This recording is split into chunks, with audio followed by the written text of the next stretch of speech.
Good morning, everyone. Today, I'll be presenting on areas of research in Philippine studies or with regards to the existing studies and, of course, the researchable topics from the basis of advanced theories and perspective in Philippine studies.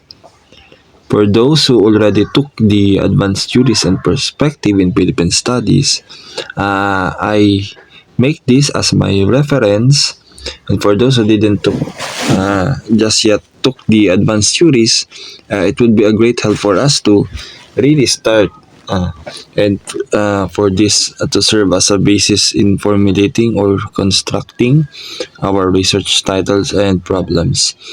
With regards to the Philippine studies, it is a rich interdisciplinary field that examines the history, culture, politics, and society of the Philippines and its context. Now, what makes this field particularly fascinating is that the theoretical frameworks being used really help us to understand the complexities of Filipino identity and society. Research in this area spans multiple disciplines, including history, anthropology, sociology, literature, political science, and even cultural studies. Throughout this presentation, we're going to explore the various theoretical approaches and we need to identify the both existing studies and potential research areas within each framework. By understanding these frameworks, we can develop more nuanced perspective on Philippine society and culture, which is essential for meaningful research in this field. Although my partner in this report is Sir Francis, I'll just going to include all of the theories relevant for us to incorporate it in our own research titles and topics. Let's begin with the fundamental question of theorizing what constitutes the Filipino and the Philippine. This area focuses on how we conceptualize Filipino identity in the Philippine nation.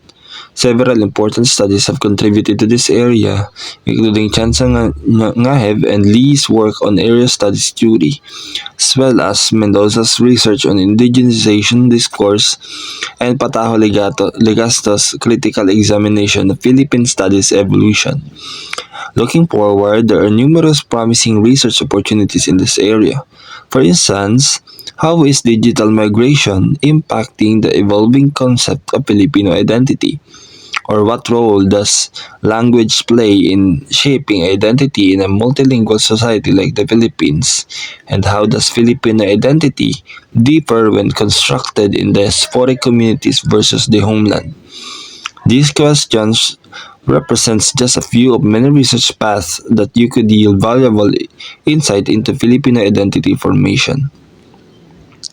Now moving to the modernist and structuralist theories, these frameworks emphasize underlying structures and systems that shape human behavior, society, and culture. Three key theoretical approaches in this area include Marx and Althusser's analysis of ideological state apparatuses, which can be applied to Philippine institutions, as well as Saussure semiology, which help us understand signifier or signified relationships in Philippine political discourse. The Bourdieu's concepts of capital, habitus, and field, which are useful for analyzing social stratification in Philippine communities. Also, there are potential research topics in this area include structuralist analysis of Filipino kinship systems. There are some studies of modernist architectural influence on Philippine urban planning and examination of the limitations of modernist frameworks when applied to indigenous knowledge systems. Now let's go to the postmodernist or post-structuralist theories and perspectives.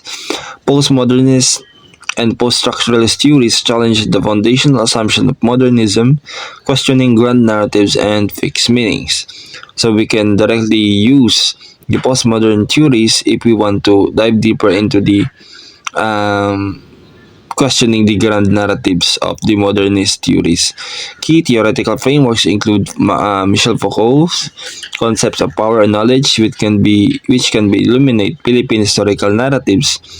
Also, we can dive deep into Derrida's deconstruction approach, which can be applied to national symbols and narratives, and Baudrillard's ideas about hyperreality, which are relevant to Philippine media and consumer culture.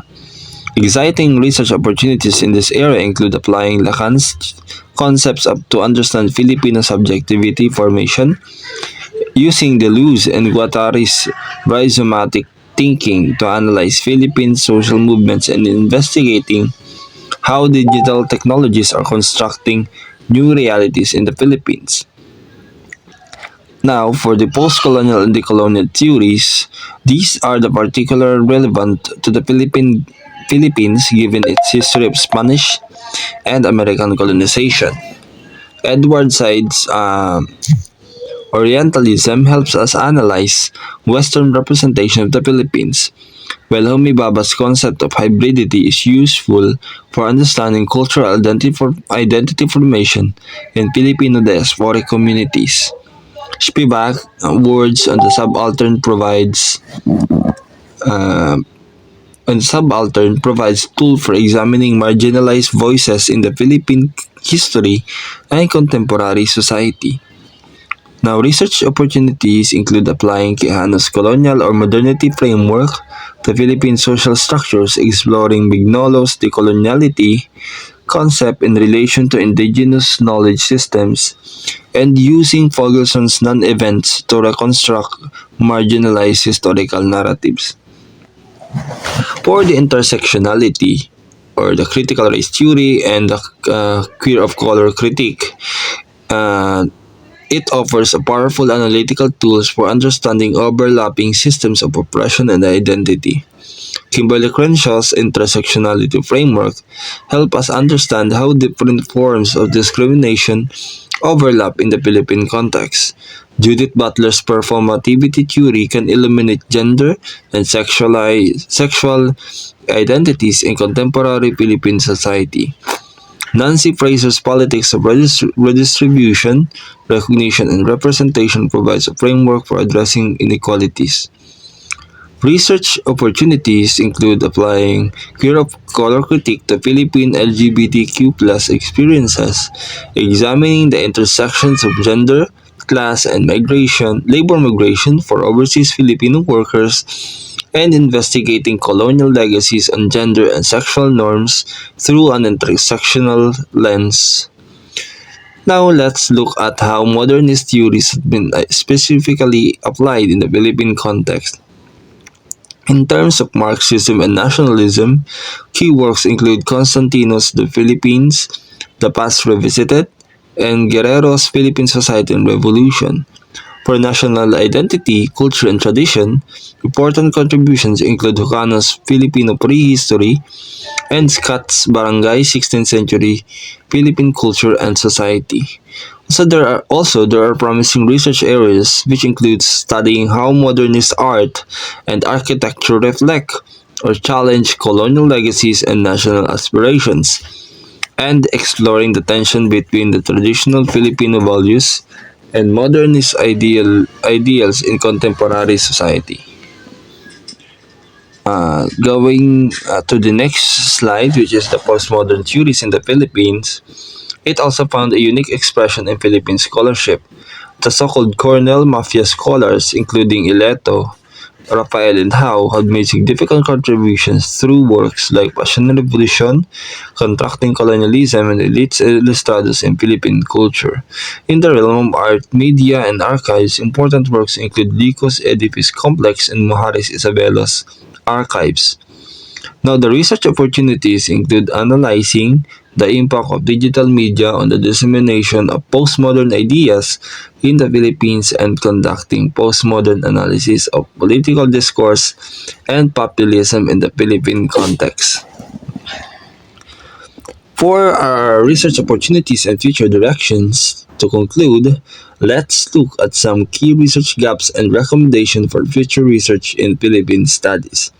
Major research gaps include the integration of indigenous knowledge systems with contemporary theoretical frameworks and understanding digital transformations impact on Filipino identity.